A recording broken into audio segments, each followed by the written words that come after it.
Coco Gauff the next Serena Williams? Or should I say Serena Williams 2.0? This is going to be good, guys. Get your popcorn, like the video, show some love.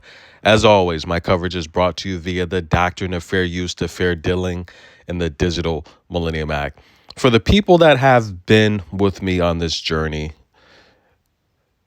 you guys know firsthand that I've supported Coco through the good and the bad.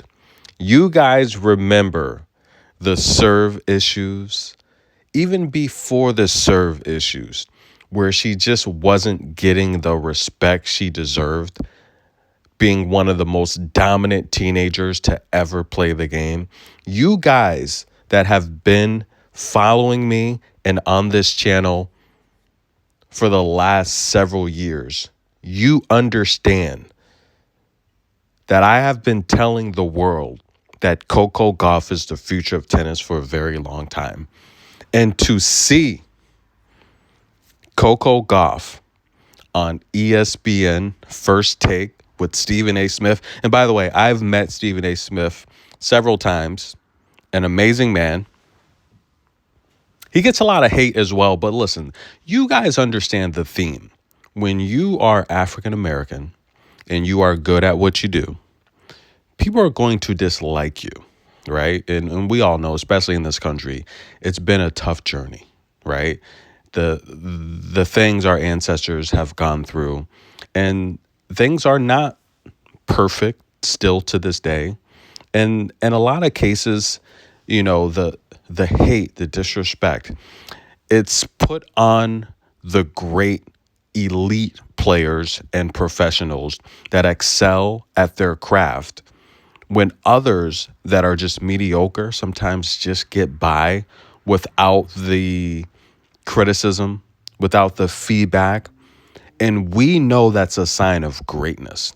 When someone like Coco Gauff can be the most accomplished teenager on this tour, right, for her teenage years, and still receive the criticism that she receives, we know she's special. Stephen A. Smith, the highest paid, if I'm not mistaken, he's the highest paid sports analyst, right? One of a kind. He's something special. We've seen Stephen A. come up over the years, and boy, has he put in the work. And Coco has put in the work. And this is why this interview was so beautiful to watch, guys. Coco Gauff, I've been supporting for a very long time. I've been through the good, the bad, the ugly, and it's finally starting to blossom into something beautiful that was always beautiful. Let's just be honest. She was always great. When she burst on the scene at 15, we knew she was going to be special. We knew she was going to take the torch from the Williams sisters. And I think we've reached the peak where that's starting to happen, and the world is starting to realize what I've been talking about for many, many years. Now, Coco Gauff would say on First Take, Serena inspired her to play. That's her role model. That's her inspiration. And we all remember Coco Gauff. I don't know, was she 8 or 9 years old in one of Serena's commercials? So she's been on this journey for a while. But for Serena and Venus to come out of Compton, California and do what they did, I think Annie Roddick put it best. Annie Roddick said, this country club mentality that the best players come from these type of environments or resources is completely ridiculous. Annie Roddick said the two greatest players of all time, male or female, right? It doesn't matter. The two greatest players of all time, two of the greatest players of all time, are from the inner city, Compton, California. Andre Agassi, his dad was freaking doing a freaking, what do they call that? Valet. He was doing valet, you know, doing whatever he could to get resources for his child to play tennis. So I think we've turned the page, and we've acknowledged that it doesn't matter where you come from, doesn't matter your background, your race, your gender. If you put in the work, you can be great. And I think Serena's a testament to that. And I think Coco's a testament to that. Now, Coco would go on to say not only that she was inspired by Serena, but she wanted to win this French Open by beating the best. She didn't care if who she played on the other side of the net. She wanted to beat the best, and she beat the best. And I thought Stephen A brought up a very, very good point. And again, I've met Stephen A Smith several times. I think he's a great guy, right? Very intelligent, by the way. Very good at what he does. One of the greatest of all time. So to see two of the all-time greats have a conversation, I think is beautiful. But Coco Gauff talked about she wanted to play the best. Aryna Sabalenka, and Stephen A brought up a good point. He said, look, well, this was the first time he beat her in the slam final. The U.S. Open, you were also down a set. You came back then. And Coco Gauff said that's right. After she lost that first set in France, she went to the bathroom, threw some water on her face, and said, look, get it together. Coco said she knew if she would win the second set, then she could probably win this thing. And not probably, she would win this thing. And the reality here is that's exactly what I said. Aryna Sabalenka, if you force her to play, if you just continue to get balls back, she's going to make mistakes. She's going to make errors. This is not nothing new. So for Aryna Sabalenka to get in that post-match interview and say she felt that Coco Gauff didn't win the match, not exactly in those words, but that's what she meant. And I think it was a joke, right? More so it was her mistakes, not necessarily what Coco did. Come on, guys. Let's just be honest here. Aryna Sabalenka, she's been a walking mistake for a lot of the latter part of her career. I mean, the reality here is when Aryna was 21, Coco's age, she didn't have any slam titles. She didn't make it to any slam finals. Guys, let's just be real here. She didn't have the accolades that Coco had at 21.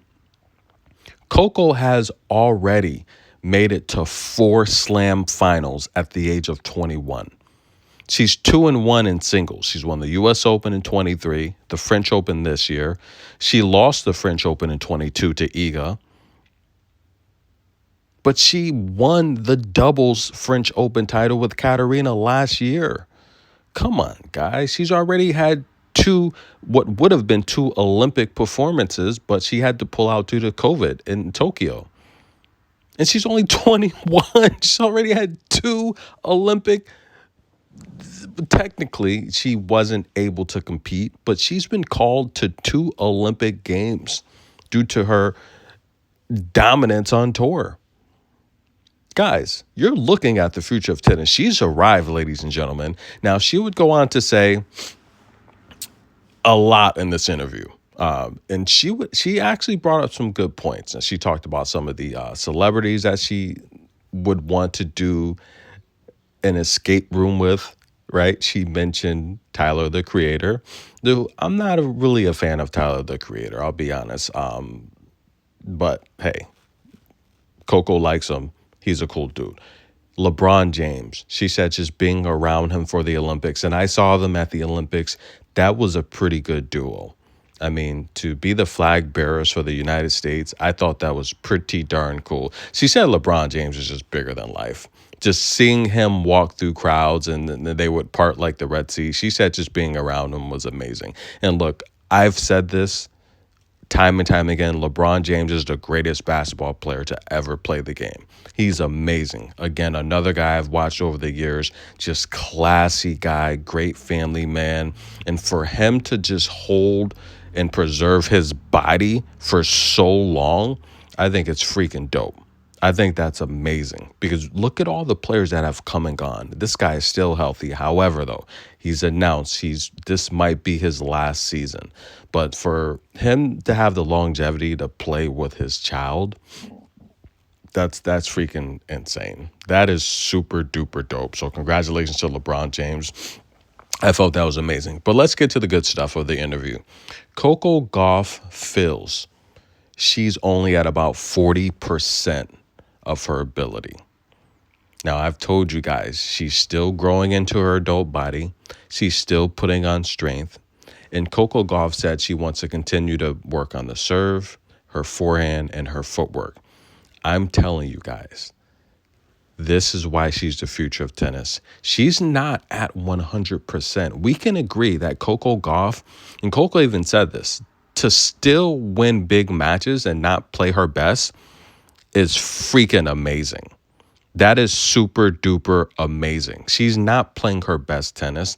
and she is still beating the number one, number two players in the world.